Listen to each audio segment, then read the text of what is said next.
Hey there, folks. Welcome to the edition of Stranger in a Southern Land. I, of course, am your host, Jake Manning. Today on the program, I speak with professional wrestler, my wrestling dad, my co-host at Dad You Don't Work You Wrestle, George South. This is a big one, guys. This is one that's actually been requested for quite some time, but I was like, no, I talk to George every week on Dad You Don't Work You Wrestle, but I was like, you know what? This is a perfect time right now. You know, this is Halloween right now as I'm releasing this. There's going to be a lot of eyeballs and earbuds and earballs and, you know, all kinds of buds of sorts. We'll be watching and paying attention to the show, and people will be on social media and stuff like that. And also, too, you know, I've wanted to talk to George for quite some time, and I was like, hey, why don't you just sit down? Let's just get this out of the way. Let's just do an extended version of Dad You Don't Work You Wrestle and just talk for about an hour plus, because I knew that I would not be able to contain George South and his verbal assault that he committed on this podcast. It was very hard to get a word in edgewise, but it was very easy for me as an interviewer. I just asked like 2 questions and just let him roll. Also, too, for those of you watching the video portion of this, you will see how he has his house set up. No lie, everything that he says about everything on, like, he references things that are going on behind the camera that he has. They're all true. I can back those up. Validity, yes, he does have a pair of Ric Flair's wrestling boots on his kitchen table, folks. Yes, he actually has them on his kitchen table just so he can tell people that he has Ric Flair's wrestling boots on his kitchen table. He is a unique individual, and we get into it. We talk about it. I think I've got all the good stories on this one. There's a lot of stories that when, you know, people ask me about George and what he's like and tell me more about him and something cool about him, you know, I pulled a lot of those out, you know, those stories out on this podcast. So, like, you're getting it from the horse's mouth. You're not just hearing me tell the story or whatever. No, you're hearing George directly from the source telling you all of some of his best stories and the best things and the cool things that I know about him. So very happy and excited to bring this podcast to you guys today. So I don't want to delay anything, really. I just want to really get into this intro and finish it up real fast. As always, big thank you to Shining Wizards Network. You can visit them at shiningwizardsnetwork.com. Also, big thank you to my producer, Don, at dsct.tv. Also, too, I got just a couple of dates, most notably this Saturday. I'll be wrestling for Big Time Wrestling on November 5th. Big Time Wrestling will be going to Hopewell, Virginia, and WWE Hall of Famer Sting will be there, if I'm not mistaken. But for more information about that show, make sure you log on to btwpro.com. Tuesday, November the 8th, all organic open mic. You guys are getting sick of hearing about it. I've been piping this thing for the last couple months. Tickets are only $3. Feature performers Tom Simmons, Noda District of Charlotte, North Carolina, at the Evening Muse. For more information about that show, make sure you log on to eveningmuse.com. Then Saturday and Sunday, November the 19th and November the 20th, the X16 PWX Escapade, Charlotte, North Carolina. More information about that show, make sure you log on to pwxpro.com. As always, I've got more stuff coming up. I've probably got a couple more dates that are just floating around, but like I said, I don't want to front load these intros too much. But for more information about what I'm doing, what's going on with my life, make sure you log on to Twitter. Log on, or just follow me on Twitter at ManScoutManning, or on Instagram at ManScoutManning. If you have a question about this podcast, or if you want to become a sponsor of this podcast, make sure you email me at jake@sslshow.com. Or if you're looking for an upcoming wrestling event, make sure you email me at manscoutmanning@yahoo.com. Anyways, I got through that as fast as possible, as quick as possible, with as much energy as possible. But guess what? We're not going to drop the energy level down one bit as I get into this podcast with George South here on Stranger in the Southern Land.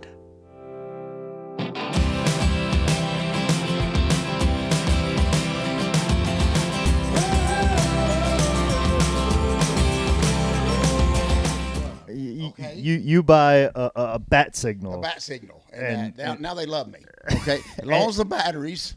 And like normally people like they have man caves or other places like that. Like I was telling you when I walked in here, this reminds me of that one room that you had in your old house. Like you had all this confined to one room, and now this is your entire house. It's like kudzu, you know, that you that weed that grows on the side of your house that you cannot never get rid of. And it just continues to grow. No matter how much you spray it or cut it down or put gasoline on it, it continues to grow. And that's what this is right here. This is wrestling kudzu. So.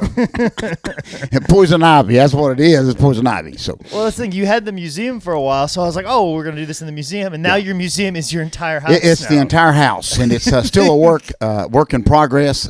You're always finding old timers that want to get away with something or need the money. Either way. So, and then I'm there to rescue a lot of this pro wrestling stuff and a lot of neat stuff. I mean, just in an eye shot, just in my view, I have three pair of Ric Flair's boots. Yep. Like one on your kitchen table. Yes. Solely so you could tell people you have Ric Flair's boots on your kitchen table. On the kitchen table. Not in the museum, not in like a trophy case or anywhere. On the kitchen table. Yeah. Bobby Eaton's tights way back there in the corner. Some of my favorite stuff. Beautiful Bobby Eaton when he was in WCW. Beautiful Bobby's tights. Mm-hmm. Of course, a lot of Blackjack Mulligan stuff. Just even behind us here is a case. He's got one of his claw gloves. Yep. And then right back here, of course, there's a lot of his boots from Blackjack. And, of course, this is a pair of Ox Baker's boots, Bullet, in there.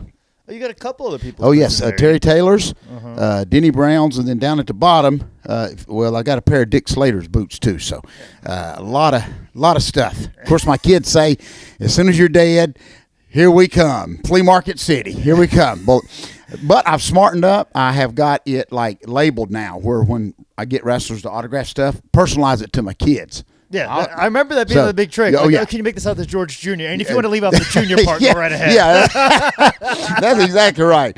I remember Ole Anderson looked at me one time and says, how many kids you got? Because I was having him sign 80 things to every name I could come up with. So. Or like the old famous story you always talk about, when you went out for was the Crockett Cup? Yes.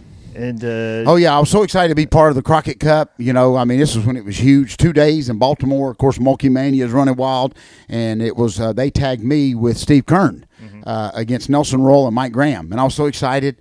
Brand new ring jacket, ready to go through the curtain. Of course, JJ stopped me and said, make sure you don't take your autograph book out there. So I said, thanks a lot. Thanks, buddy. But, yeah, I did take it out there and got autographed in the middle of the ring. So just a lot of stuff, just my whole life right here, Bullet. But that is my dream, is to just open. There used to be an amusement park back in the day, Wizard of Oz in Boone, North Carolina, where you actually walked in the front of Dorothy's house. And as you walk through each room, it was beautiful, and then it turned into the tornado, and then you walk out the back. And then the Wicked Witch of the West, his feet is stuck under the house. That's where my feet's going to be. At the end, the house just landed on me. Here all it is, Bullet, everything. Bill Eadie, that's the famous gladiator outfit, the Mulkeys. Of course, that's the outfit that everybody claims to be a gladiator. Yeah. That, of course, everything you can imagine. Grandbaby pictures, about 3,000 wrestling magazines. And you'll love this, Bullet. That one white mask is actually one of the original ones from Dick Byers, the Destroyer in Japan. So, a lot of stuff, a lot of junk. What's about that, George? A lot of junk. Yeah, like this is like if you were an 8-year-old kid, what you want your house to look like. Oh, exactly. And it makes me so happy that you have dressed your house up accordingly. So. Yes. That you're like, you know what? Now that I have my own place by myself here, I want, because all your kids are growing, they're out doing their thing. I have have a house to myself, and I'm just gonna make it look however I want. That's exactly right. And step over stuff. Don't pick nothing up. One of my twins actually told me, Abigail, this week when I got the bat signal is. Only you, Dad, 54 years old, would be excited about getting a bat signal. And it works, too. I mean, that's what's so cool about it. So, plus, people say you can't buy your kids love. Well, I'm definitely trying. Okay. So, the bat signal helped a lot. But you would be amazed, Bullet, with the old-timers back in my day, of course, the old timers, the internet, I'm sorry, eBay and all that wasn't around, and the wrestlers didn't think that everything they had was worth $1 million. And a lot of the guys, I was lucky enough to, like with Wahoo's headdress or some of the guys' knee pads, they would just throw stuff away. Now people would get it, of course, and sell it, and there's a lot of money in it. But a lot of my collection I got just by being at the right place at the right time. The boa that I've just got from Baby Doll. I mean, she's had forever, and It's what she wore to Starrcade when Dusty fought Tully. So just little odds and ends like that. There's no organization at all. I've got a whole back room of Steamboat Jim signs. One of the coolest things I've got that not too many people have seen because it's probably somebody's is the actual when WCW had a race team. I remember they had a NASCAR team. Yeah. I actually got to speak at the WCW NASCAR dinner. And stupid me didn't know that you do not ask for race car memorabilia, like a fender or something, because I found out the hard way it's an insult to a NASCAR driver, which basically means he wrecked. So if you go up and say, Dale Jr., you got a rear view mirror. Or a hubcap, or if you got a fender, that's like an insult. I didn't know, so that's what I asked for. And it shut down the whole dinner, and then that's when the like the pit crew guy come up and says, we kind of don't talk like that around here. You don't ask a driver for his broken down car. I said, okay, well, can I have something? So they actually gave me, which was better, the actual driving suit from that driver from WCW, and I got it in the back. Now I had to show you before we leave, bullet, but it's actually got the WCW logo. It was actually the fire resistant driver suit, which was a lot better than an old fender I was hoping to get. So, yeah, exactly. But I do know now that you don't ask for, a steering wheel that's just not attached, because that's not good. That means he made a mistake. Oh, it sure does. It sure does. But I know that now. Okay, yeah, so I don't ask for no broken window or a headlight, nothing like that at all. So yeah, it'd be like asking for Bill Eadie's knee brace or something like that. Yeah. And he goes, "Thanks, George. I had to wear this knee brace because I tore my ACL." That's Stone Cold for his knee brace. Yeah. Okay, it's Stone Cold. Can I get one of them big knee braces you wear? Yeah, you don't do that. Yeah, thanks for reminding me. I had bad knees for the latter part of most of my career. Thank you for reminding me my career ended. Okay, yeah, how it destroyed my body. I appreciate it. Yeah, you also want the vest that I wore the night that Owen Hart dropped me on my head too. Yes, very much. And so I learned you kind of don't do that, but it worked out for the best because I got the full resistant jumpsuit. Pretty cool deal with the WCW, and of course, right after that, the company went down, and the race car system went down. There's no more NASCAR for them. But I got it in the back. So, and pretty cool that I've actually got live mannequins now that I can put some of this stuff on. So, and then I've got, which you cannot see, but I'll show you, is in the kitchen. Is I've just purchased the Tobey Maguire, believe it or not. Now, I ain't asking questions, but from the very first Spider-Man, and I have it in there. So a lot of this stuff's probably going to show up missing one day.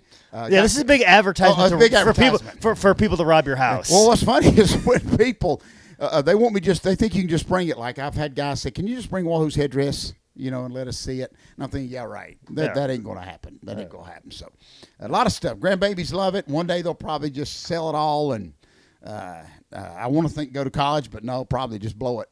But it's just part of my life. A lot of stuff here. Bullet. A lot of junk. What was the first piece of, memorabilia or something that you kept? How did we get to this point, George? What was step one? Well, what's amazing is when I was little, of course, here in the Carolinas and seeing Paul Jones and Wahoo and the Mid-Atlantic Wrestling, is you tried to connect with something that you connect with. And, of course, in the early 70s, my very first thing is they did a contest on Mid-Atlantic Wrestling, which was a shoot. I mean, you could send in a postcard, and the winner of this most popular wrestler would get a gold watch from Mid-Atlantic Wrestling. And it was kind of neat because I remember a PWI article about this. They sure did. That was the first time I ever knew of your existence, because I remember reading that article. That's right. Bill Apter still loves that story because what was so neat, and they wouldn't do it now. Now they would rig it and work it to where John Cena would win, even though he may not get the votes. But back then in the early 70s, it didn't matter if it was an underneath guy or a top guy. Whoever got the most votes would get this gold watch. And Paul Jones was so popular about that time, and so he actually won. I knew I cut grass for 6 weeks just so I could buy 4,000 postcards and make sure Paul won. But Paul won this gold watch, and many years had passed. This is maybe about 15 years ago, and when he was still living in Charlotte, I was just sitting in his garage. He owned a car dealership, and we were getting ready to go to lunch, and he opened up the dress door, his little desk drawer, and said, "Here, you remember this?" And he pitched it at me. And I remember I had my young son on my lap, Garrett, and I dropped him to catch the watch. Boom! So Gary took a heck of a bump, man. He's crying, but I'm holding this watch that I have not seen in like 30 years, Bullet. But it was the watch, and it said Mid-Length Championship Wrestling on it. Had Paul's name on the back of it. But Paul Jones has this old dry sense of humor, so I naturally thought, okay, he throwed it to me, that it's mine. Yeah, give me it back. Oh, I ain't giving it back. Yeah. So I carried it, and I went and got in the car, and then when we finally got in the car, he said, well, now, he looked right at me, straight face as could be, and he said, are you going to, like, keep it? And I said, well, yeah. He said, well, I didn't intend for you to keep it. He said, I just wanted you to watch it. So I just wanted you to look at it. Yeah, I didn't mean you were going to, like, take it. So I am not lying. And this is maybe 10 years ago, 15 years ago, but it just crushed me. I'm thinking, you just broke my heart. I mean, he turned heel on me right then in the front seat of that car. So he's like, no, is this what Steamboat felt oh, like? yeah. Is this what Steamboat felt like when you broke up with him? And Bull, what's so amazing is he was like laughing, but I wasn't laughing. And I looked in the back, my little baby wasn't laughing. We're all like, your little baby's still holding his head. Big old knot. Yeah. And I'm telling the baby to shut up from crying because now I'm crying. So I proceeded to give the watch back, shake it and all that. And then, of course, that dry old timer, grouchy sense of humor, he just said, you can keep it. And by then my emotions, Bullet, was, I done peed my pants, everything else. I done said I was ready to kill him. He wasn't my favorite wrestler, but of course he gave it to me. And I want you to know that was the quickest I've ever ate lunch because I thought he was going to change his mind again. Of course, I left with the famous watch. So, and then that's when Bill Apter heard about it. And he did a story on it, like you said, in PWI. And he actually found the picture of Paul when he was presented with it. And then took a picture of me standing beside it with it. So that was the first piece that really I thought, man, this is pretty cool to get something that I saw on TV and that I knew about. And that's when it kind of got neat. And, of course, Wahoo's headdress, I just asked him for a knee pad one night. That's how crazy. And I just wanted something from Wahoo. And that night after the show, he took the headdress and he said, here. And again, I'd done been bit by Paul Jones, so I'm thinking, yeah, good joke. I was going to give it back. But he said, no, it's yours. You can have it.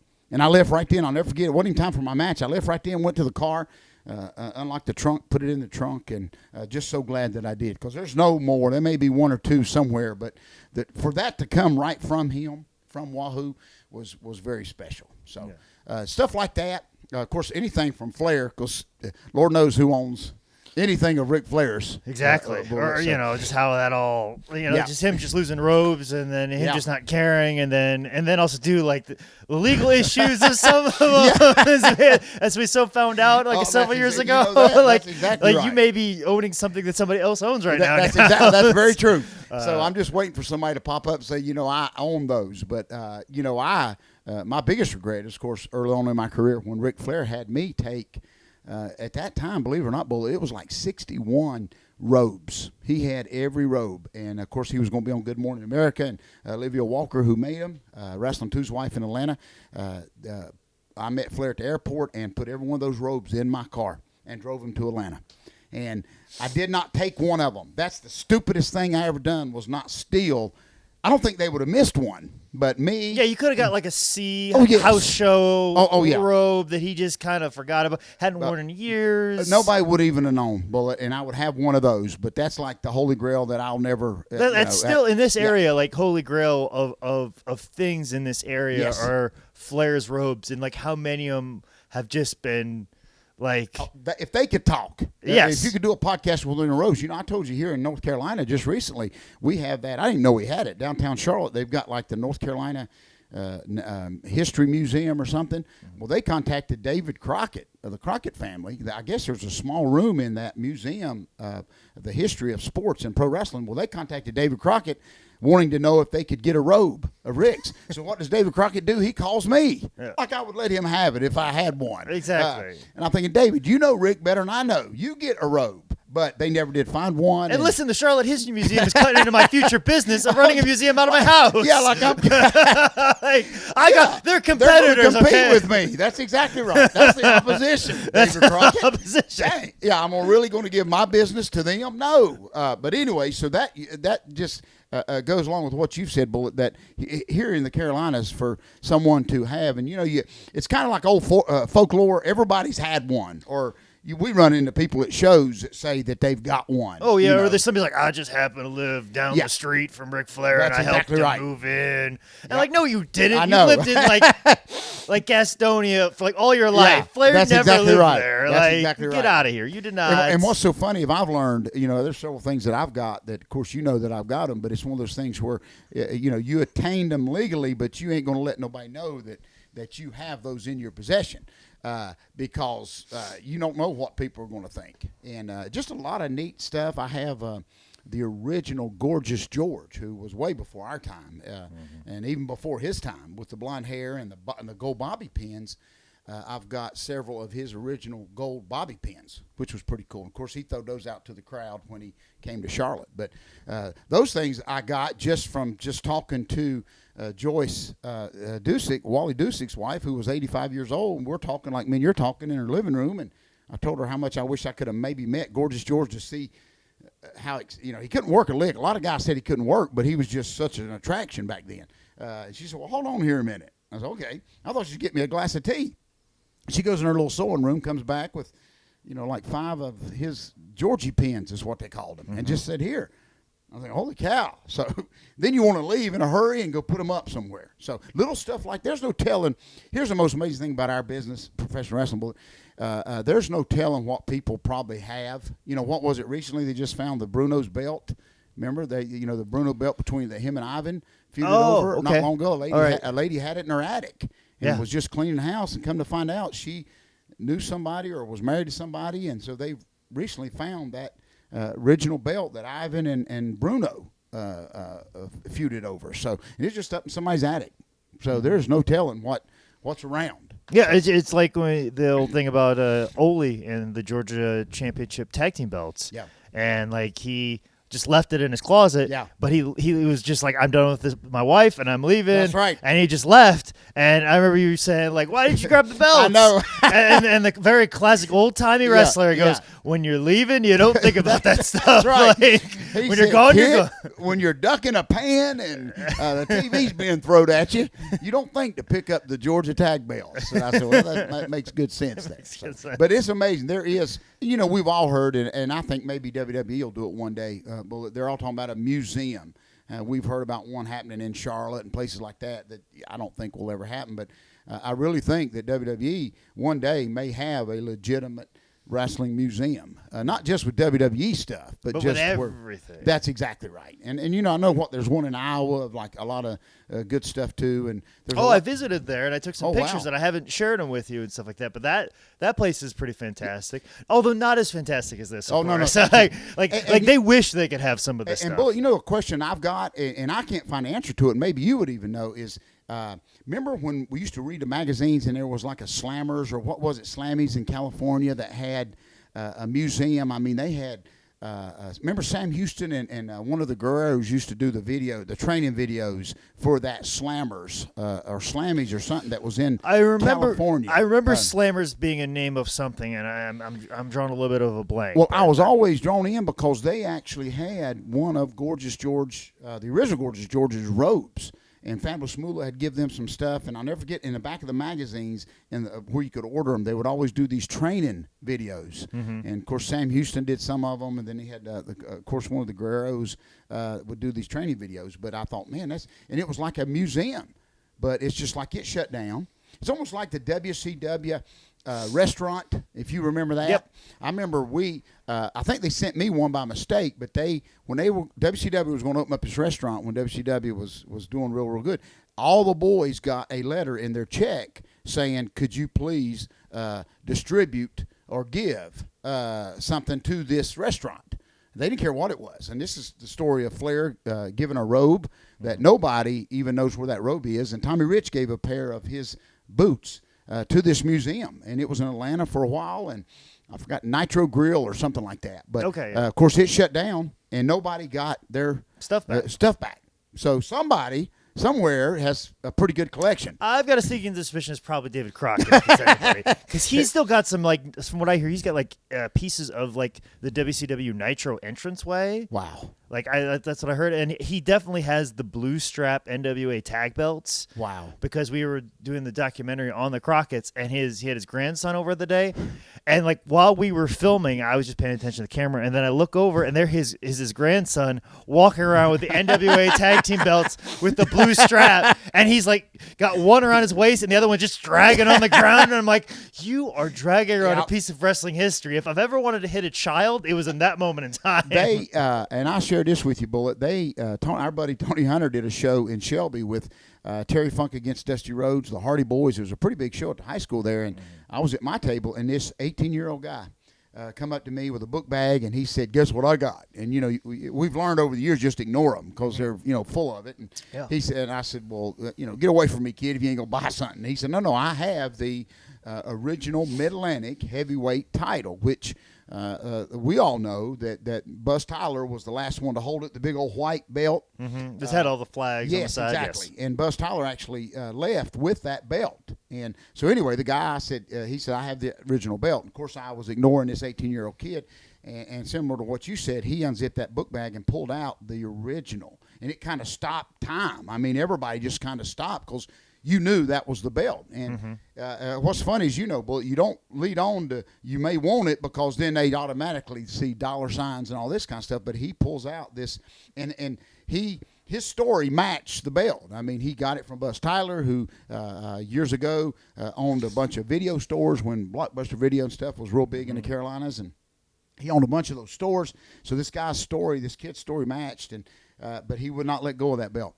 And I'll never forget, his last words to me was, "I'm on my way to get the Hardy Boys to sign it." That was his last words, and he could not be stopped. So somewhere, the original Mid-Atlantic heavyweight belt has the Hardy Boys signature on it somewhere. But what's so spooky is I've never saw it on eBay. It's never popped back up since then, because that was 2005, because that was just before I moved. That was that's literally right. like 2 weeks before I moved here as that show happened. I know exactly which one you're talking about. But and you'd think we would have run into that, because especially over with highspots.com, there's people that bless their heart that may be down on their luck, so we get a lot of collection stuff. Sometimes action figures. Yeah, people come to us that sure want to broker stuff. Like I remember we were trying to broker a deal with Ronnie Garvin through Tony Hunter for the old WCW television title, the one that had the big globe on the front where it had like the world, and it had it all spelled out World Championship Wrestling and stuff like that and stuff like that. But before the red strap one, exactly. The original one that was very well painted, the one that Ronnie Garvin and Jake the Snake Roberts fought over. Right. Like Ronnie had that, and I don't know what's happened to that. That's what's so amazing. I wished the one thing even with Vince McMahon, everybody says, "I can't believe he owns all this old history and stuff," but at least. I'm glad because you at least know it's going to be took care of. Yeah, exactly. Because there's a lot of corners of things that were so integral to this area in wrestling that just dissipated and gone. And even Georgia, championship wrestling stuff that's gone. Florida stuff that's gone. At least it being in the hands of WWE, it's in a safe place.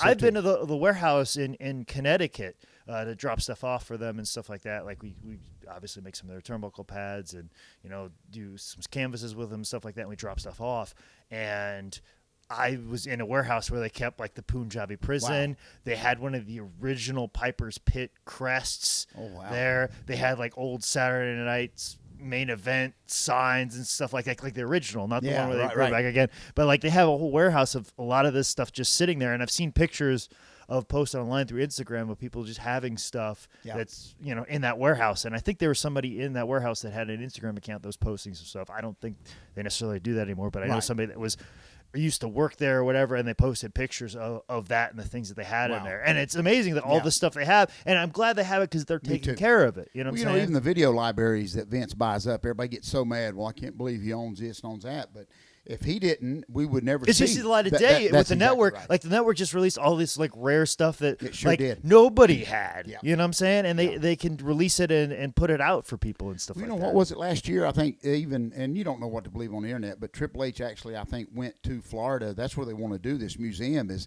near their training facility, but they actually looked at some property, you know, like Walt Disney World or something, where they can actually build a legitimate museum that you can go in and see some of that stuff. So I just love that part of our business, because some of the simplest things, like I still have my old, you know, when Crockett paid us, like every Tuesday or Wednesday, you know, we got a just simple envelope, but it had the old NWA, you know, logo on the side. And what was so cool about that is then you didn't think nothing about it. Like when JJ or Dusty would write you a note on it or whatever, or, you know, when JJ would write, you know, you're not booked this weekend, you didn't think nothing about it. But now as the years have passed, it's just so amazing, Bullet, that you got that stuff.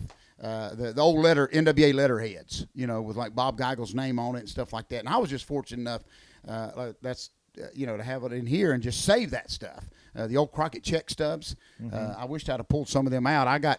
What's so amazing back then is they just wrote in your figure. Like they would have the town typed in, Columbia, Charlotte, whatever, but then they would write in like $40, you know, for TV, $60 for. But you know what's so amazing, Bullet, and you have to shut me up here. This is your podcast, not mine. Right. But you know, Jimmy Vatt, my good friend, told me something this past weekend that made so much sense to me, and it made me want to go back and look at all my check stubs. He said that when he worked for the Crusher back in the day, there wasn't much money, but he said at the end of the week he would work like 6 days a week for Crusher in that territory up there, but he may make $40 one night, $60 a night, or whatever. And he said most of the guys in the territory would complain about the money, but he said Boogie learned quick that the Crusher told him, don't add up the individuals, add it up at the end of the week. And Bullet said for some reason that made sense. So he didn't look at, okay, Monday I made $50, Tuesday I made 40. He waited to the end of the week, and then it was like, wow, man, I made $325. Which back then, you know, was a lot of money, that's kind of neat. So now that I look back at my Crockett checks, yeah, I may have made 50 in Columbia, 40 in, you know, Raleigh or whatever, but man, at the end of the week, that was still a $300 week. Which now would be like a $900, $800 week. That's exactly right. You know? And you forget, it's like our buddy Casey McKnight posted yesterday, and I loved it. He just said, you know, I'm getting paid to do what I love to do. I mean, that's what I never forgot. Bullet is, I may have got a $20 payoff or whatever. I remember the top guys never got paid for TV back in our day because they made their money in the house shows. So yeah, because TV was seen as this is your advertisement for your brand to make money later. That's exactly right. So we actually was making more money on TVs. And then, of course, everybody hated my good friend Jim Hurd. But when he came in, it is documented. His first line of business was to get the underneath guys more money.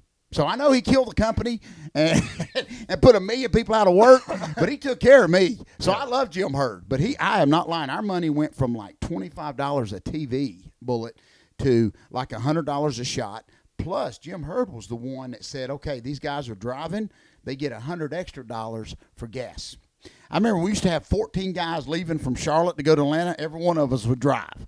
Dusty Rhodes used to come in there and say, I noticed there's like 8 guys, 8 cars from Charlotte. Why is that? And I'm thinking, yeah, because we all want $100 extra. So just to see Jim Hurd, yeah, he did a lot of bad, and I laugh about it and make jokes about some of the ideals he had, but that was his first line of business. And so I love Jim Hurd. I say bring him back. I say let him run TNA, okay? Bring him right back. He'll run it. But he sure did, and it just see your money go from, you know, $20 or $30 a TV or whatever, and then that's when you paid for everything. Lord, you know, I told you I had lunch with Kane. This was like 6 months ago, and Bullet. I don't even know if I even told you this. It just I've been getting ahead, but he came through Charlotte, and we went and had lunch. And what's so funny is Kane. I said, well, where do you want to eat? And he said, well, I don't really want to be recognized. He said, we'll just pick a place, you know, where I can kind of hide out. And I'm thinking, okay, you're 7 foot. You're bald-headed with no eyebrows. This is going to be kind of hard. He said, oh, don't worry. I'll wear a disguise. It's a true story. So I met him over by the airport, Bullet, and I'm sitting in like a little Subway at the corner of like 4th and 8th at a gas station, and all of a sudden, like Kane walks in. And you know it's Kane because there's no disguise. The only thing he has is a ball cap. Yeah. And it's just like, pull it down. And I'm thinking, oh, now you're just Kane. brother of death with a hat on. That's all you are. But the designated hitter for the Mets. I don't recognize him. Yeah. It took me a while to even realize it was him, Bullet. He was in such a disguise. But anyway, what I'm getting at is we talked real briefly, and I looked right at him, and I said, Kane, I said, I wished I was in charge. I said, I'd put the guys back to working 7 days a week. And I swear to you, he put his fork down, and that head raised up, and I thought he was going to burn the place to the ground. Mm-hmm. But he looked right at me, and he was being very serious, and he meant it. He said, no, we don't want to work 7 days a week anymore. Mm-hmm. And that kind of gave me an attitude, a little adjustment. Is that's how our business has changed. Well, and also too, it's if 7 days a week, and as much as they travel, yes, everything's gonna be more spread out. If everybody was complaining about Bill Watts, imagine having to getting on the planes. That's exactly right. Because it's not like 7 days a week going to Columbia, then going to Raleigh, and then Raleigh to maybe Roanoke, and then back to Charlotte on Monday. Because it may take them a week to get to the next town. Yeah, exactly. A lot of times. And then you throw in international tours, that's exactly and then right. you go right back to being on the road right from there. Like you fly back, and then you have to be in Tampa, Florida, and do like Tampa, Georgia, Knoxville, that's right. and then you go to the West Coast after just coming back from overseas. And that's why you kind of laugh at some of these young guys starting out that we try to really teach and try to get them to learn is I always wonder in the back of my head, everybody wants to go to WWE, but I'm thinking all the time, I can't get you to make Mooresville. We a little simple drive town right outside your house, and you have trouble making it to there. So how are you ever going to be on WWE's payroll when they give you a stack of plane tickets, on a Monday and say, okay, I'll see you in 3 weeks. Yeah. And so these young kids don't really understand that. If you can't even make these little towns that we got, that's why I tell everybody, it may not mean nothing to you to show up at this armory a little bit early, but it's getting you ready if you want to make a career out of this. Because people at TV for Raw, they're there at 1 o'clock. That's exactly right. That's the call time. They have to be there at 1 o'clock. Exactly right. The show doesn't start until 8. That's right. You're there 7 hours early. Sure are. Yep. And you wouldn't even know what you're doing maybe till 4 or 5 o'clock. Right. So you're literally there 3 hours before you even know what you're doing. And that's the thing. And also too, since you dropped a little name of somebody you talked to recently, I'll drop a name that I talked to recently as Kevin Owens, and he. Very used to traveling a lot because he lived in Montreal, and he'd always have to fly, internationally to get down here. And there were multiple weekends where he'd be in Chicago Friday night, then be, in Charlotte for us, on a Saturday. And then Sunday he would be in Connecticut and then back home. Wow. So doing those types of loops were pretty normal to him. I'm saying he's pretty used to that. But we were just voxing back and forth. Every once in a while we'll vox each other to check it in, see how he's doing. And every time he voxes me, he sounds completely exhausted. Yeah. Because of the schedule he's been put through and stuff like that. And like I said, he's a guy that's used to traveling a lot. Yeah. Far more than what I was doing and putting more miles. And he sounds completely and utterly exhausted every time. And see, I tell people, Bullet, when we went through the airports back in the 80s or the early 90s, whatever, it was kind of bad, but it wasn't nearly as bad now. Of course, after 9/11 and stuff like that, just the headache of. You can't even take toothpaste on now without them searching. Well, before you could go right to the gate. Yeah, that's there'd be those stories of you leave in 5 minutes. Yeah. Okay, all I need to do is just run to the other end of the airport, and I'm fine. They wouldn't be no commercials of OJ running through the airport. Wasn't it OJ that did the commercial for the rental cars? Well, maybe that's why we put in security. Maybe not so much for 9/11. Maybe because it's just OJ Simpson. Maybe he's the one to blame for all maybe this. He's the one to blame. Yeah. Maybe, I don't know. We've been doing pat downs for quite some time, and all kinds of blur together. But that's so right. Now you have to show up at the airport 2 or 3 hours early just to get everything checked in, and I cannot even imagine what some of those guys go through. So I had a good visit with Kane, and he made a lot of sense. No. We may only wrestle 4 or 5 days a week, but we're traveling the whole time. And that's what I always try to tell people is the traveling will kill you. Yeah. And also too, a lot of things that I do is and I tell people all the time, I've lost 5 years off of my wrestling career just setting up the ring. That's exactly right. I guarantee the damage and the wear and tear of just setting up and tearing down the ring, I've lost 5 years. I totally agree. I love that, Bullet. That's so true. That is and I'll always agree with that because that is the one very important part of a show that really we laugh sometimes how people just don't even think about that ring. And the stories of us getting it set up and a guy, you remember the big gym down in South Carolina, and a guy walked in and he wanted it moved over. Like 2 6 inches. inches. Yeah, because it wasn't like in the center. I mean, but this place holds 8,000 people, and it's looking like there's only going to be 120 people. That's exactly right. I don't think the fact that the ring is not centered in the middle of the floor is the biggest issue you have, That's right. sir. Well, I told you I had a guy a couple weeks ago. He was booking this big legend show down in South Carolina, and he didn't even have a ring yet, Bullet. So, of course, he contacted me, and I told him what I would like to have. And, of course, he got all defensive and said, the boys told me that you would work with me. And I said, wait a minute. And then I read back to him all of these names that he had booked, who I am sure wasn't working with him. Yeah. But I'm thinking, here's a guy that has booked all these legends, and he don't even have a ring yet.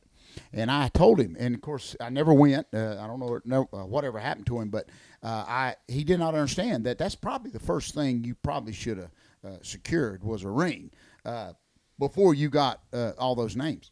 But that's so important. But that is so true that's almost a booking in itself.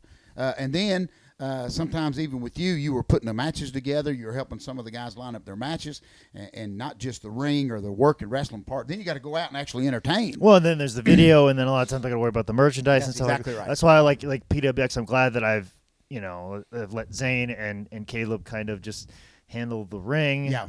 Every once in a while I'll come in and do the video stuff, but pulling away from that has probably saved me an exorbitant amount of stress, and especially now with me being the champion, I can focus more on just wrestling my matches, and I feel like my matches have gotten better because of it, because I've already had to do all that stuff while doing all that stuff, and it's one of those things I've been running with ankle weights on for the last couple of years. So when I go to a regular show and I don't have to do that, I'll be doing that next week in Cleveland and Dayton next week, and I won't know how to act, really. It's just refreshing. Yeah, it's just like a cold bucket of water hits you in the face. Yeah, and I can just focus solely on right. having that really good match. Well, Bull, I've shared with you the story of, Jim Crockett. Everybody used to think when we worked for Jim Crockett Jr., he was like the meanest man in the world. I mean, I would pass him literally in the hallway, to go get my check, and he wouldn't even say nothing to me. And I used to think, man, that's like the biggest jerk I've ever worked for in my life.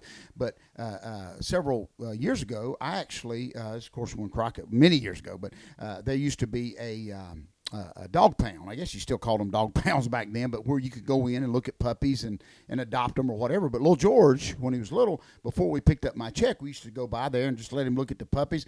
I was smart. I worked my son very early on. I just let him look at him. To this day, he wonders why we never got one.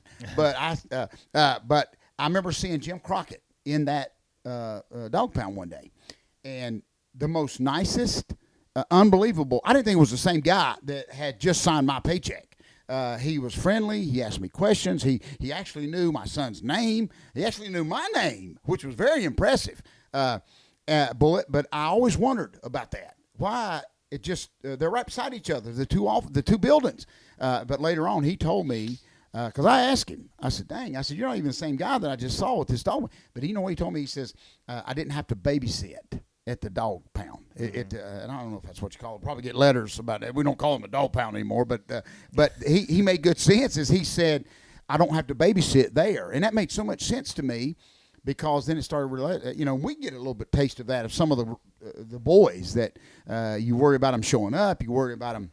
You tell them don't dive out on the floor because the kids are real close, and then they may dive out on the floor. Don't hit a fan, then they hit a fan. I mean, so that made so much sense to me. Why he is in promoter mode, jerk mode at the matches, because he said I have to babysit there, and then when I'm on my time and can enjoy life, I don't have to babysit. So that made a lot of sense.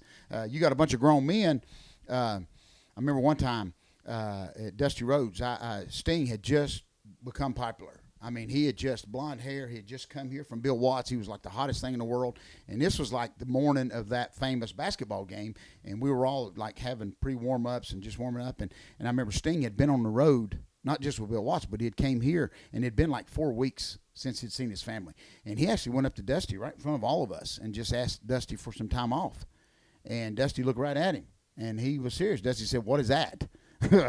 And that ended it. Sting just kind of turned around and walked back to the foul line and started shooting. So, but that's how it was, back then. As Dusty said, well, what is that?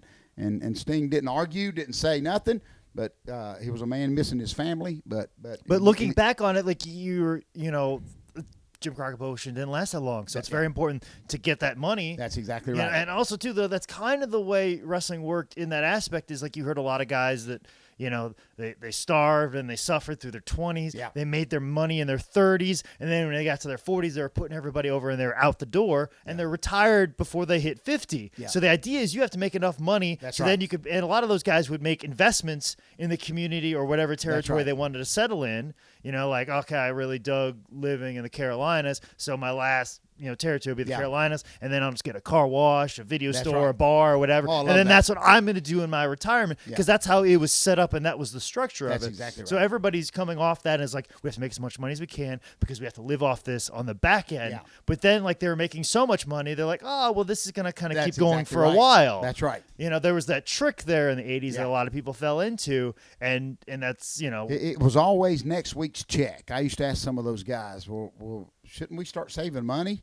And ain't it about time we started saving some of this? And just to hear their response, and it was always the same. Well, we'll save next week's check. Yeah. We're going to blow this one, but we'll save next week's check. And then, I remember when I went down to see Blackjack Mulligan before he passed away, we were sitting in his office, and he was talking about, of course, his sons, and who I love, Barry and Kendall, but he was talking about how it was hard to be an 18, 19-year-old kid. Buddy Landell talked about it. I'm 25 years old, and I'm wrestling Ric Flair in a sold-out Raleigh-Dorton arena.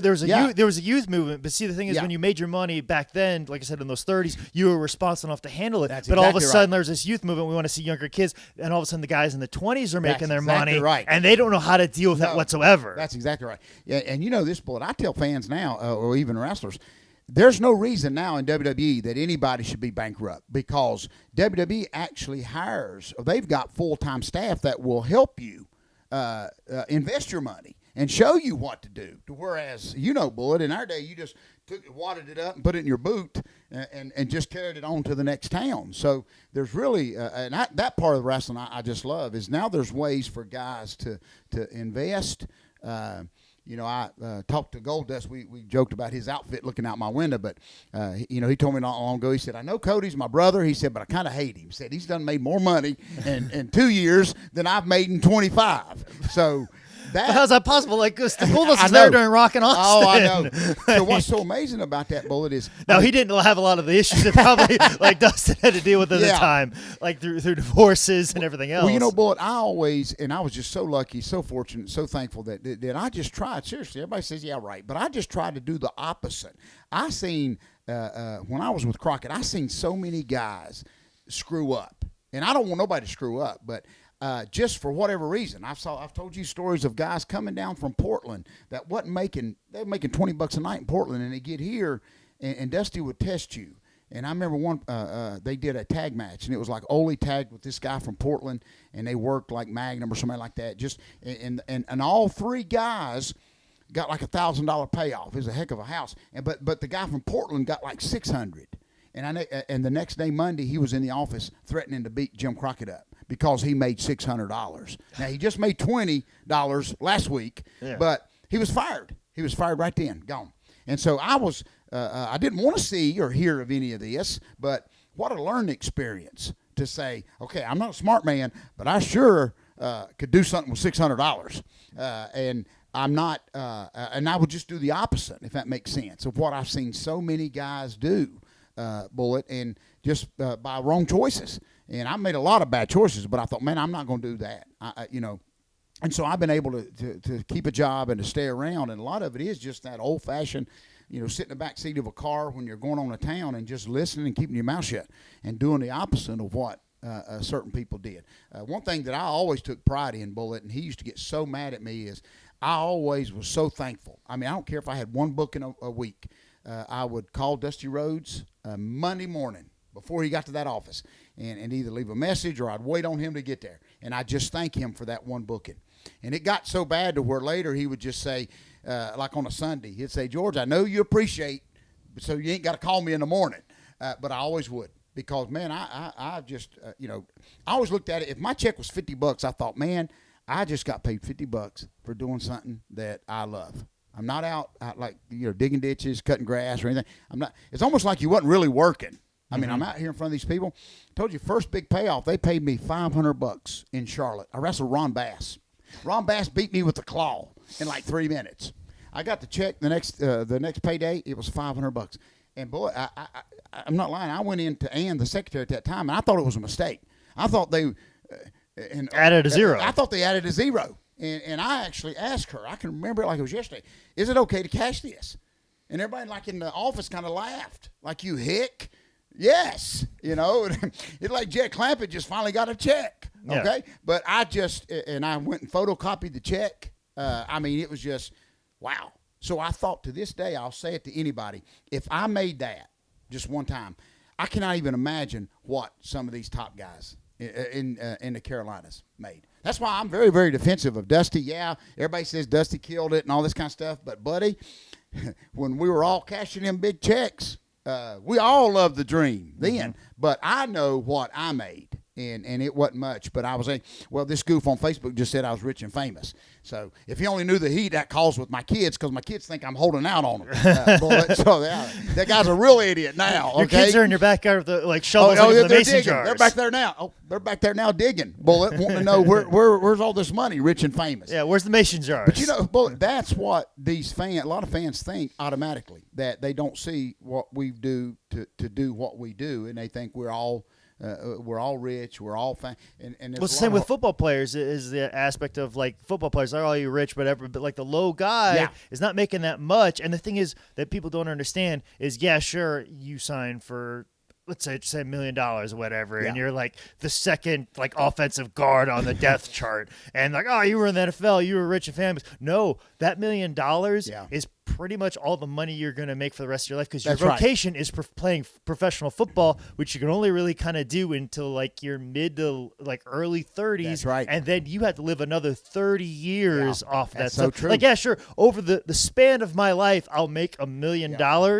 But I won't see it right away when I'm in my 30s, and then have to live with it forever. That's right. That's kind of the thing right now. But that's also the thing that I like about what WWE is doing now, is getting behind some of these young guys that aren't ex-football players and aren't big guys that look right. They're investing in guys like a Kevin Owens, like a Sami Zayn, like a Seth Rollins, guys that before they got to WWE, they were managing their own brand and they saw themselves as their own company. That's right. Guys that were making money off of doing interviews, selling T-shirts, shipping them out on my own. They were their own business beforehand, so they know what it's like to manage their own business, and they know, in them just being there, it gets them name value. Yeah. Not only do they care more about the sport and the art that they're putting out of professional wrestling, is they know how to manage their business, so that way when they leave, they're like, hey, now I have all this value, and now I can start doing the convention on autograph scenes. I can be picking up an autograph signing on a Thursday, and I can do a wrestling show on a Friday, Saturday, Sunday. That's exactly right. Do an interview with somebody from my own show and podcast and get sponsorships that way. They know how to manage their own brand, so that way they can make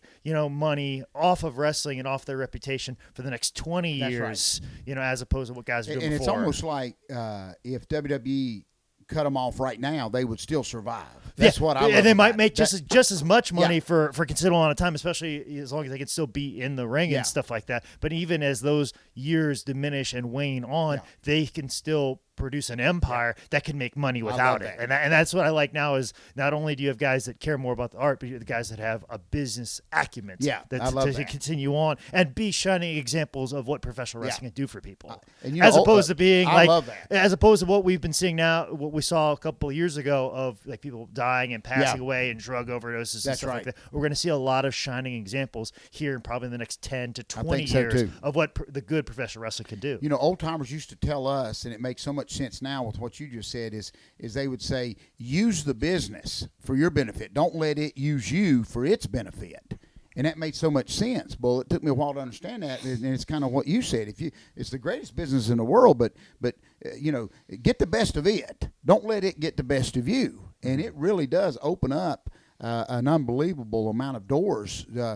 Even now, with me speaking in youth groups and stuff like that, they may not know George South, the wrestler, but they know I'm a wrestler. They know I'm a pro wrestler, and I've been around for a little bit. So that opens up a lot of doors for you to have that opportunity to do just some amazing, amazing stuff. I wouldn't have changed anything. I know we hear old farts say that all the time is, I wouldn't have changed.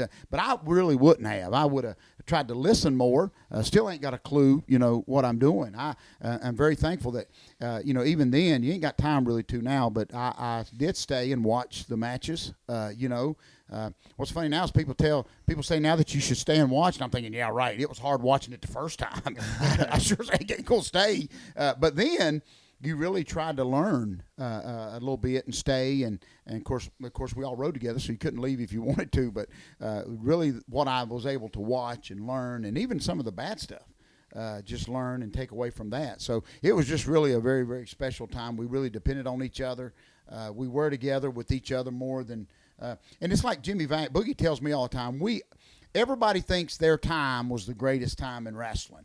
And he's got such a great attitude about it because he tells everybody asks him, well, ain't you mad because you ain't making the money that those guys are making now? And he said, no, y'all don't understand. In my day, that was the most money that anybody was making. Mm-hmm. So it's kind of a neat way to look at it, and that's how I feel. I mean, I just love being around it. I even some of the bad shows, I try to help some of the kids. Some of them don't want to listen, but I really love the excitement of setting up a show. You know that too, and just getting the ring set up and wondering. It's almost like gambling, wondering, is anybody going to come through that door? Mm-hmm. Sometimes they do, and sometimes they don't.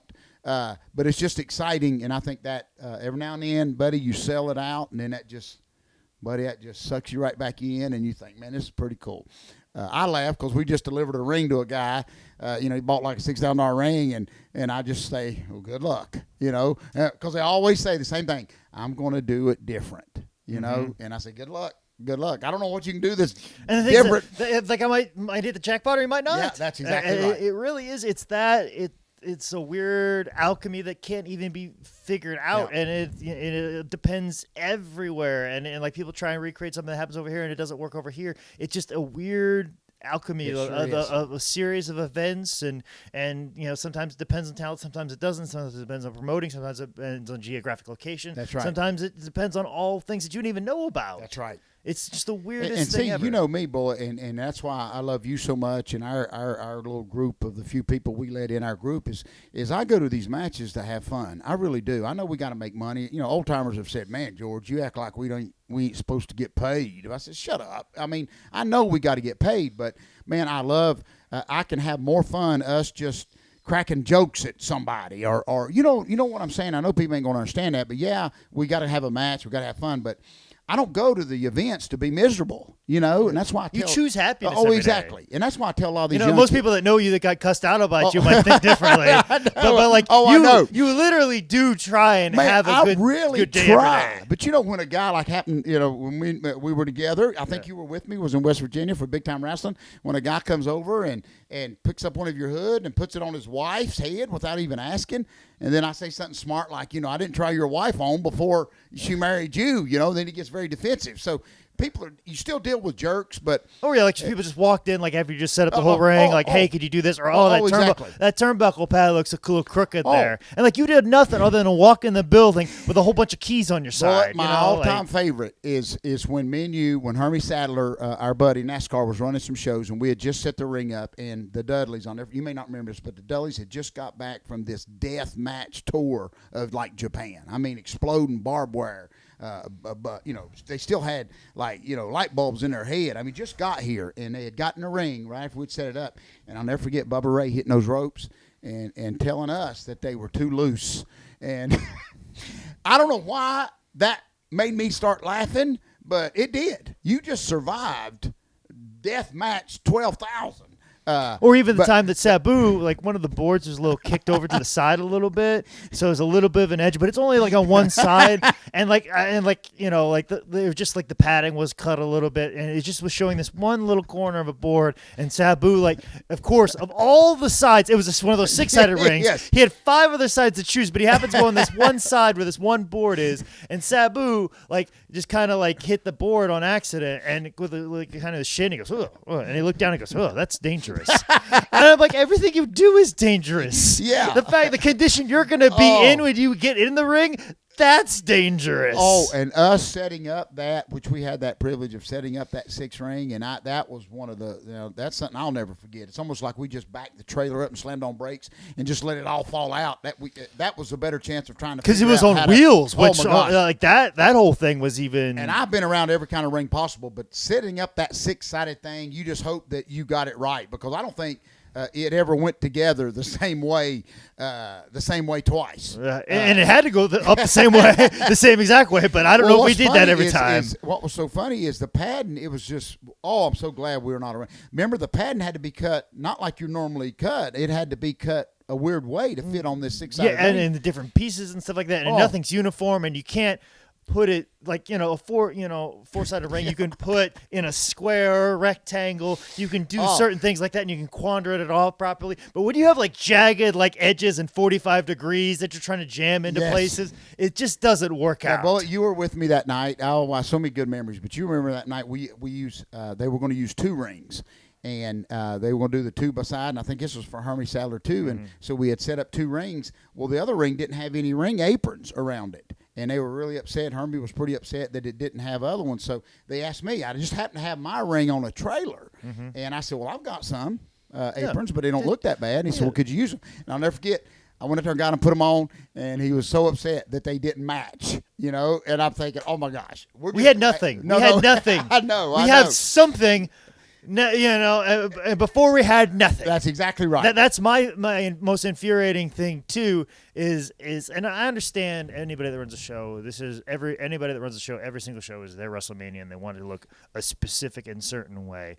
And you don't. But the thing is, they never ask those questions the Wednesday before a show, 2 weeks before a show. Like, hey, can we just really make sure that all the aprons look a certain way until, so that way they look good for show? Or, like, you're asking that question far in advance, because those are all questions that I ask myself before I leave. So, you're adding, yes, you are adding them to the checklist and stuff like that, but it doesn't, hurt to, like on the Monday, like if the Monday before the show happens, like, hey, can you make sure this, and this? I don't have a problem with that, because that's about the time that I'm thinking of the show anyways. A week before, I'm gonna laugh at you and think you're a goof. The night before, you're a complete moron. The day of the show, now you're just being a butt. Now you're just a butthole. You know what I'm saying? Like the Monday before a show, you're like, hey, can you make sure this and this and this happens and this is taken care of? Yeah, sure, great. You know what I'm saying? But any other time, and I love the famous one where they'll rent somebody else's ring, but they'll ask us, do we have a bail? The guy that they paid for the ring won't have a bail, but they'll come up to us. We just come in with our bags, and they'll ask us, hey, do you happen to have a bail? And I'm thinking, wait a minute. You should have just rented our bail. You should have rented our ring and our bail. Well, there's a couple times we've forgotten the bell, so I don't want to crucify those people too bad. But I'll tell you what, I have done some remarkable things replicating the sound of a bell over the history of my career. I've handed people 2 pieces of the most random pieces of metal ever, and they're like, "What is this for?" I go, "This is your ring bell." And they're like, "What do you mean?" And I go. And like, it makes a perfect sound. And like, yep, that's a bell. Yeah, exactly. A pan or something, or just a metal rod on the ring post or whatever. I have done some remarkable things to replicate the sound of a ring bell. But that's what I tell these young kids, especially the ones we train, Bullet, and getting back to what we said earlier is I go to these events to have a good time. I mean, to laugh and to watch some good wrestling and even some bad wrestling. I mean, I love that part of our business. And I tell these young kids that they really haven't seen any struggle yet. I mean, a lot of them are not married. They don't even have kids. This should be some of the best time of their life. And my famous saying is, this old 54-year-old fart shouldn't be the most exciting person at the event. And and I know everybody's got stuff they may be going through, but I want to shake them sometimes and say, kids, do you realize this is the greatest time of your life right now? And also too, like your wrestling school and stuff like that. And I tell these, and I remind these kids of this, because you have a training school at highspots.com, the George South Wrestling School, and you're there every single Tuesday, no matter what. You're always there. And of course, we also do training on Wednesday and Thursday, and I've taken over the Thursday class. And I remind these kids over and over again, because none of the kids that we have right now even know this. Yeah. But I remember when I came here in 2005.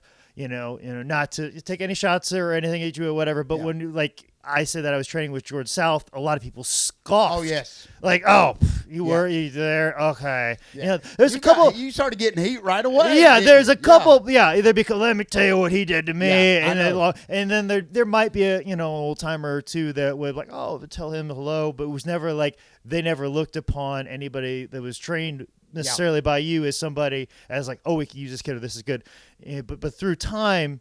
Like you never changed what you were teaching ever. You just happen to have a group of students that were very ambitious. Right. And like me, Caleb Conley, Cedric Alexander, exactly right. and of course like Bobby Houston, the Guerrero brothers, Mike Lee, Charlie Dreamer. We were trying to get out there. We were trying to do it, and through like proving through our work, your reputation. Now, and especially, what Cedric has done, what Caleb has done, and what little bit that I've done in the corners that I've reached that they haven't reached, you know what I'm saying? But between, like, especially us three, me, Caleb, and Cedric, like, we've reached just about every corner of, like, pretty much the independent scene that everybody knows, like, a George South student, like, please. Like now, they'll roll out the red carpet for you. Now, all of our students now can go to a show, and, that's always the famous quote, who trained you? George South. We'll change this match around. We'll put you in here against this guy because I know you're gonna do a good job. I love that. Like that's what you've done now. I love that. And my greatest compliment is, and of course I joke with you about it, is that you're like Jerry Lawler's favorite opponent. And Goldust. I'll preach this at my funeral. My own funeral, I'm gonna preach this. Okay? That you and Goldust saved that show. Remember the one we got screwed at? Yeah. Which one? The one in Virginia or Tennessee or Georgia? Or the one in Virginia where we had the ring set up in a huge, big, like, rodeo arena. And of course, we did the show. You worked with Goldust that night. And I thought, personally, saved the whole show. I thought, Bullet. And I even think that's when Pat Tanaka, we ran into Pat Tanaka that night. But and I just appreciate that, Bullet. What I've always tried to do is if it ain't in your heart, and I know you've heard me say it a million times, I can show you the moves, I can do like that, but and teach you a few things. But if it ain't in that heart and that drive that y'all few have, then because I show the same moves to a million of them that we never hear about, and you can pretty much tell too, even on your Thursday night, who really wants to try to make this work. I've never fussed at anybody. I've never yelled at anybody that would really give it all they have. And it ain't for everybody. I mean, sometimes people try it and they say, hey, I just can't do it. I have never laughed at them. I've never disrespected them. I actually respect them more than some. It takes some guts to say I can't do it and walk out and then still pay a ticket to go to a wrestling show. That's exactly right. Like there are a small handful of people who have done that out of our training school, and I respect them more than actually anyone that's ever even like a Cedric or a Caleb. Me too. Because that takes a lot of security in yourself to realize I am not good enough to do this, but I still appreciate this. That's something that I couldn't have done. And see, that is so true, Bullet, because I tell people all the time, we hear the same stories before they come to us, that how much they love it. They've always want to be around it. This is what they want to do. And we do have some that will just come 1 day or 2 days, they quit. We never see them again. I'm thinking, okay, you can still, I thought you loved it. You can still come around. You can still support it. You can always referee. There is a place for you in professional wrestling if you want to be around it, no matter what it is. And that is so true with what you said, because I respect those. We've just had a young girl that started, and she came one day and took a couple bumps, and then she actually thought we were going to be mad at her. She just said, I can't do this. She said it was a lot harder than I thought it was going to be. And she said, I did 2 times, and it's just too much. And she still supports us, comes to the shows. But I respect that, like you said, that she just said, it ain't for me. We both know a lot of people in wrestling that should have said that, but they did not say it. And they're still in it. So, but I just love what we do, Bullet. I mean, I love the concept of just getting to an empty building. It's amazing when we just arrive to an empty building. Whether it's a gym, an armory, it could be a shed out in the woods. And before long, we actually turn it into something pretty cool. And it's just everything's on the back of that truck. And you set the chairs. It's a beautiful thing. I mean, it really is. Once you get it set up right before bell time with the lights and the rings up, and you're thinking, man, this was an empty building. And we brought some life into this building. But, what always happens is that building thinks that we're all getting rich. So what happens next is they raise your rent, story of our life, and then you can't come in there and add life, and it goes back to being an empty building, which is pretty sad sometimes. But we're just going to keep doing what we're doing. Bullet. I mean, I love training. I tell people all the time, the ones that I respect, they respect me and they respect you. You know, the ones in our business, the Shawn Michaels and the Bret Harts and all those that respect us, we respect. But then you got these goofballs that a lot of them I've never met. You know, I may be all that people say bad that I am, but you got to at least meet me first. Yeah, I'm allowed to say very bad things about you. I'm allowed. Exactly. That's exactly right. I was on those shows where it was pouring down rain. Might be this Saturday morning. Might be pouring down rain at the racetrack. Hurricane coming. Hurricane. We're gonna work. Yeah, exactly. Like I've been through those shows. I've been through those bad times. Yeah. I'm allowed to say whatever I want about you. Sure can. And I tell people all the time, you ain't even had to go through what Caleb or Bullet or Cedric has gone through, and so what gives you a right to even say anything bad about me? Because you ain't even actually did anything to earn being able to talk bad about me. But my favorite thing with you, Bullet, of course, and I've said it many times, is our famous where the ring truck broke down, and man, I look on YouTube, it's got like 20,000 views of our beyond the mat thing that we did at the church, of course, and the ring broke down without the mat. The mat. I'm sorry. It was a play on words of beyond the mat, which was without the mat. Without the mat, exactly. And of course, it's our we do that show every year.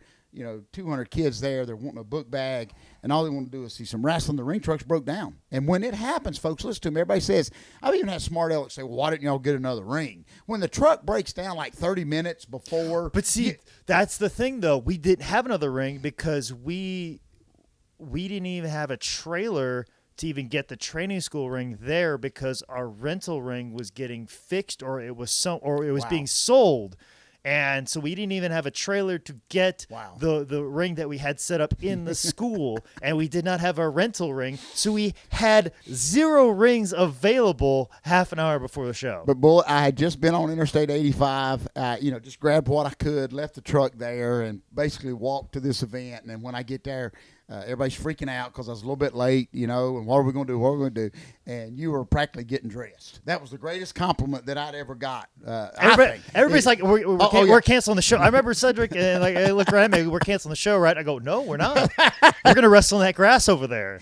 And as soon as I said that, I just heard, all right, guys, let's get dressed. That was I love that, Bullet. And we pulled it off. I did. I've had so many great compliments about that, and those kids. The greatest thing is those kids didn't know the difference. Bullet. We entertained them, and they did exactly what they did the last time I saw them, which was a couple months ago. Yeah. They were just as happy as they were there. They had as much fun without that ring being there as we did when we just did the show with the ring. Yeah. They still had fun. So that made me very, very proud that you just go out there and you do your job. Now we won't try not to make that a habit of not wrestling in a ring. Yeah, that's not our goal. That's not ideal. Not our goal. That's not ideal. Not. But we, and I try to tell guys, there's some guys I can give them a WWF ring, and it ain't going to make a difference. You know what I'm saying? So I just would take very, very good pride in that, and of course, what you did, and of course, just being able to pull that show off. And I think it makes you stronger. I really do. It definitely gives me something to talk about with my grandbabies and my kids, is you just go out there and you do the show.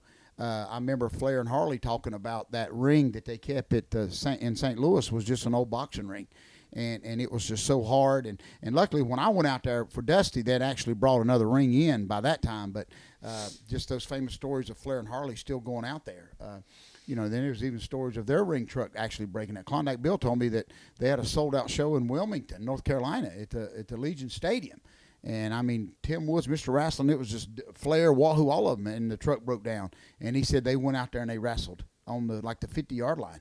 And he said it was great. Nobody, wanted their money back or anything like that. Mm-hmm. So that part of it, you just go out there and do your job. And I think people know that. The true fans really realize that. And you just go do what you got to do and go home. When you're done, so exactly. Now we're getting towards the end here, George. Shoot, boy, I'm keeping it as close to the hour as I possibly can, but I cannot. I want to make sure I give you enough time to answer this question because there's a little bit of a theme to this whole podcast and stuff like that, and it basically builds to like this one question.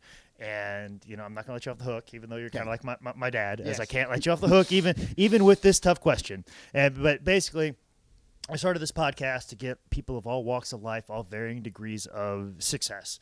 and ask them this one question, and it is about, and it's multi-layered in the sense it's the question about success. What does that mean to you? Do you have it defined in your head? Do you know exactly what that is? Do you seek it out every day? Do you have a dollar amount attached to it? Do you see it as more fun or friends, or what is it? When I say the word success, what does that mean to you?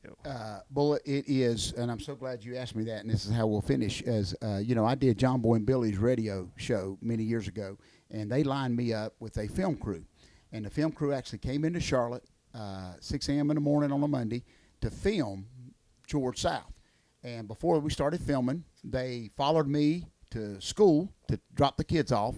We came home. I was keeping my youngest son at that time, so they to about 11 o'clock, they followed me with the camera as I changed diapers. We played his little wrestling men or whatever. I dropped him off at daycare, and around 12 o'clock, one of the cameramen said, "Man, this is the most boringest interview that we've ever done. We came here to film George South the Wrestler, and all you've done is dropped your kids off at school. You cooked pancakes for little, Garrett. You played wrestling men, and you took him to daycare, and now you're getting ready to go to wrestling."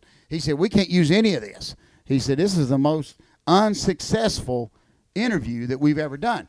And I had the opportunity, Bullet, before I answer yours, is to tell him that you have been in my house for 4 hours, a roof over my head.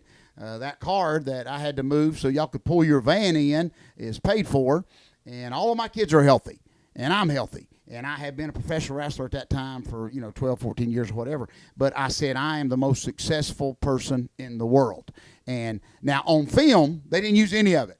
They said, we'll lose our job if we go back with this. And I remember one of the cameramen, when he was putting his stuff in the van, me and him kind of bonded a little bit because he loved wrestling. But he told me, he said, "Yeah, this may not be what they were looking for." He said, "But it was what I was looking for." And, of course, what the world thought, that they were going to come and we were going to be stepping over the bras and the panties, as they film. And I was going to be telling the women to get out. And Let me count my money, ladies. Yeah. Help me count this, guys, before we start filming. Y'all, and step over the beer cans and all this kind of stuff. But they didn't get that. And so to answer your question, Bullet, success to me is being able I'm just an old, seriously, and it's corny, but an old country boy from the mountains of North Carolina that fell in love with professional wrestling at a very young age.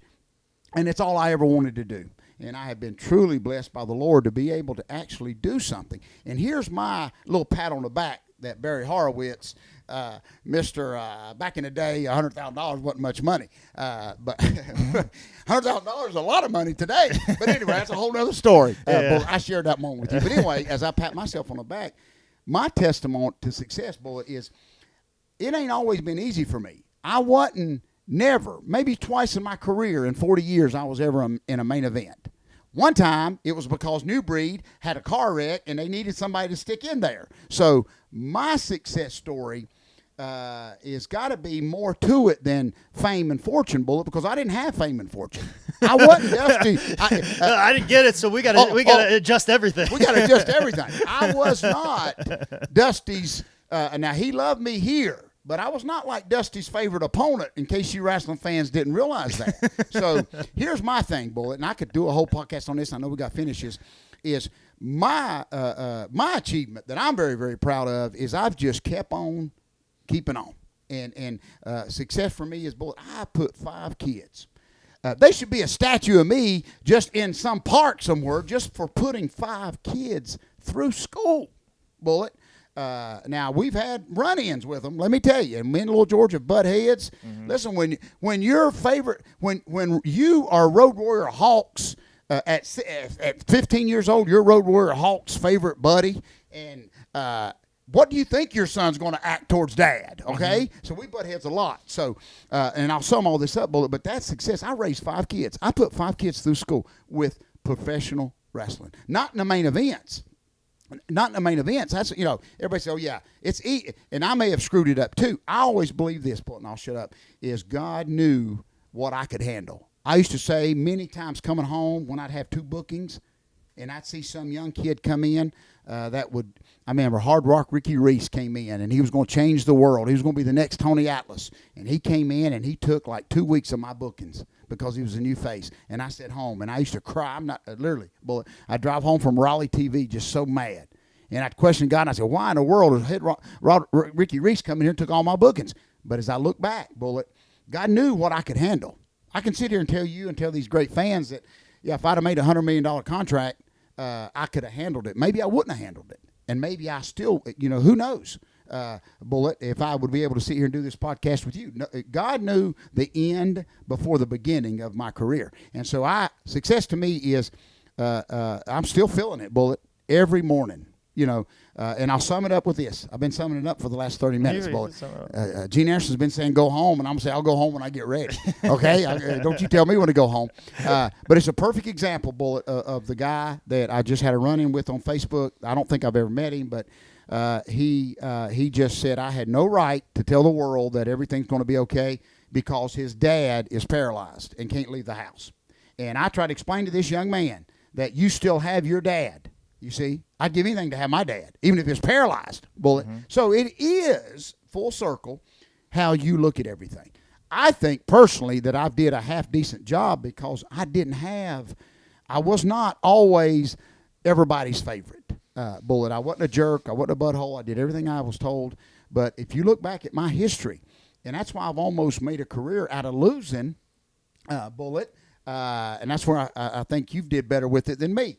Bullet, okay? I didn't get a DVD out of it. But if you look back and say, okay, how in the world did George South last 40 years and still be loving it and doing it?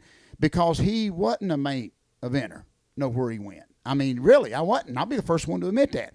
So the struggles that I had to just stay in it, I will relate it to, Bullet, any other career. Always remember this, Bullet, and I'll tell these fans this. It doesn't matter if you was a bowler. It doesn't matter if you was a golfer. It doesn't matter if you was a trash man for 40 years. You'd at least get a gold watch. You know what I'm saying? Mm-hmm. They'd at least give you a TV.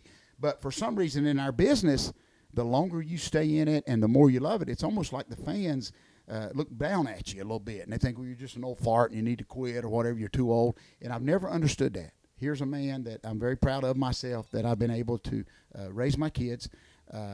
Bullet, I am so proud to say I'm very healthy, and my kids, it's funny to see your kids transition at first of it. They used to get tired. Little George, every week he used to get in a fight at school because somebody saw his daddy get beat. He got a job at Bojangles at 16. First night he beat up the Biscuit Boy because the Biscuit Boy saw me lose to Ric Flair and said it to, your daddy's a loser. So I dealt with that and my kids. But now what's so amazing, this is success, is to see my kids as we all get older and for them to kind of realize that, man, Dad was pretty cool. To see the YouTube videos and still hear people talk about me against Ric Flair, and especially with my twins who, they were hard on Dad because he never won. But to see the transition in your own family to say, well, wait a minute. Even my sister just told me this past week. She called me and said, it's pretty neat what you've done. And, of course, I just laugh it all off or whatever. But to see people finally realize it for what it was, that you've kept a job. Holy moly, you've kept a job for 40 years. So success to me is what I'm doing now, Bullet, and what I have been doing. I just to do something that you love and to be successful at it. Successful ain't a bunch of money. What good is it? I used to ask people, what good is it to have $1 million in the bank and end up broke? I mean, that wasn't too much success. But to just stay parallel and just keep a job, Bullet. And so success for me is to be able to have good people, friends. I mean, I'd rather be broke. Charlie Dreamer laughs about this because he says sometimes he may end up broke living under a bridge. But I would rather have you and our school and our friends and not a dime, because I'm going to survive. Boy, I'm telling you, you drop me out of an airplane on an island, and I'll be running shows. Give me 2 days, okay? And me and Gilligan will be running some shows. I'm just telling you that. So, and that's how I've just always chose to live my life, and I still want to be success. I mean, my kids love toys. They love money. They love toys. They love to eat. I love to eat. And I'll take a payday in a heartbeat. But I also learned, Bullet, over the years that it ain't all about the money. And I know we need that, but, Benny, when that money's... I know a lot of rich people that are miserable. I really do, Bullet. I know a lot. And I know a lot of broke people that are happier, you know what I'm saying? And it ain't all about money. In wrestling, everybody thinks that's the success. You ain't on... they've told me 100 times, well, you never made it to WrestleMania. That was never success to me. It is success, but I'd rather have a job for 40 years and meet the people that we've met, Bullet, and live the life, and still doing it. So anyway, that's the longest answer you've ever had for success, okay? But it is what the family, being able to raise some healthy kids and being able to show my grandbabies on YouTube, their pawpaw getting thrown around by Ric Flair. So that stuff, that is success for me. Okay. Well, George, thank you very much for sitting down and talking to me. And, of course, if anyone wants to contact with you, it's georgesouth.com. Yes, thank you. You have a book available. We have a YouTube show that we do together. I had not clapped. My daughter asked me this morning, "Are you going to clap on this one?" I said, "No, this is different. It's different. I got to hold the microphone, so you clapping would cause a lot of disturbance." That's exactly right. That's very important. I don't want nobody to think that they just saw reruns of us on some late night cable station. They're like, Dad, you don't work your Wrestle's going on for a really long time. So. But there's nothing else on TV right now. Exactly. So they forgot their sports coach and everything. So thank you so much, Bullet. My greatest compliment is to hear, and I don't tell y'all half the good stuff that I hear when y'all go do a show and someone sees how y'all present yourself and how you act, and that's the greatest compliment that I'll ever get, because and this, Bullet, as we close, is the world is just waiting for one of us to do something stupid so they can come back and tell the other. You do a million things good and ain't nobody gonna say anything, but I do just appreciate your hard work, and I've always said, just give me a ring and we'll probably change the world, Bullet. Or kill each other one. I'm not sure. But thank you so much, Bullet. No, thank you for everything, and thank you for taught me. Thank you, buddy. Thank you.